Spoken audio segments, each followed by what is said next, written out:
All right, Chapter 4, Lesson 3, Political Geography. Remember, you guys, you can pause this at any time to get the information. Political systems. So governments can fall into three categories. Unitary, which is the federal government holds all authority and power. Confederal, which is local governments hold most power but give central government specific power. And then federal. Local and federal government share power and responsibilities. Countries have a variety of political systems. They include autocracy, oligarchy, theocracy, and democracy. An autocracy is where the ruler inherits the throne by birth or military power. Citizens do not have a right to decide laws.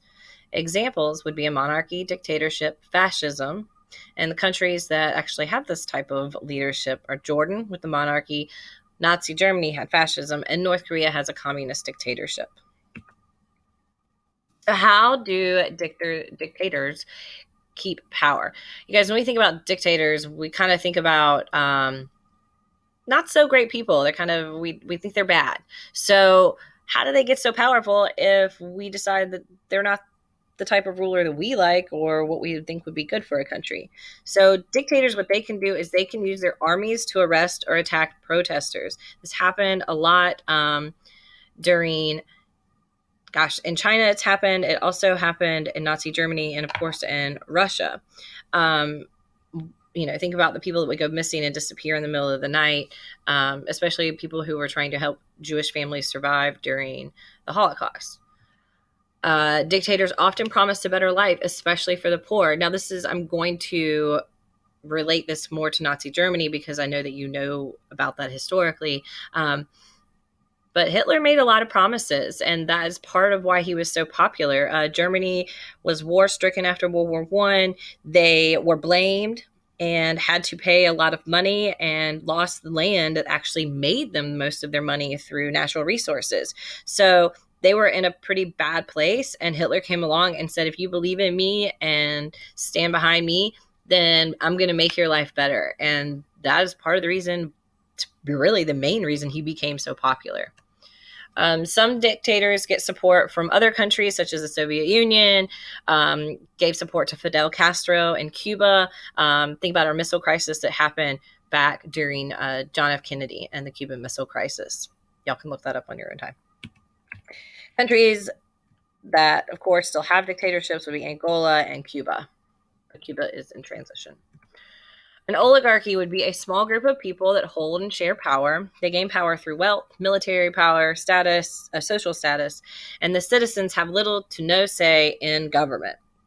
Examples of this would be communism or military.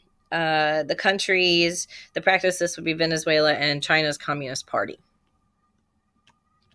Theocracy. So religion is the source of power. Ruler usually believed to be divinely inspired. Think about the ancient Egyptians. God deemed them with those roles. Citizens do not have a right to decide laws, and the countries that actually do have this today are Vatican City, which is ruled by the Catholic Church and the Pope, and then Iran, which is the Islamic Republic of Iran. Democracy. So leaders rule with consent of the people. Citizens have a say in the laws, and politics can be direct or representative. A direct democracy is when everyone votes on every issue. In a representative democracy, you vote for representatives to make the decisions for you. This is what we have here in the United States as well as in the United Kingdom. Geography and government. So geography influences the development of political boundaries. Government must know where their people are moving, why, and how that affects the relationship with the environment. So building of bridges, roads, and dams, that sort of stuff. So natural boundary is defined by a physical geographic feature such as a mountain or river. The Mississippi River forms a border between several states. Therefore, it creates those state lines. Cultural boundary is the boundary between two different cultures, religions, or languages.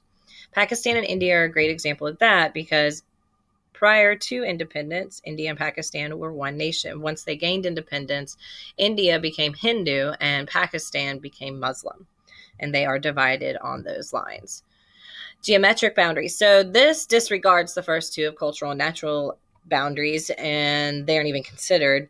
These are drawn following typically straight lines like latitude and longitude, and Canada and the United States utilize geometric boundaries. So they're made by humans.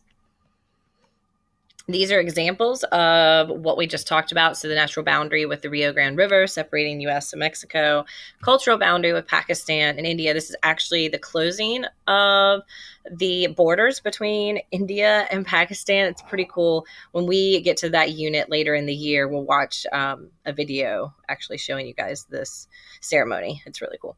It happens every day. All right, geometric boundary line, that's between the U.S. and Canada. As you can see, those kind of rectangular squares, everything's evenly kind of cropped out. So that is it for political geography. You guys have an activity that you need to work on to help you better understand this. And please let me know if you have any questions. And again, you can go back through and watch this video again.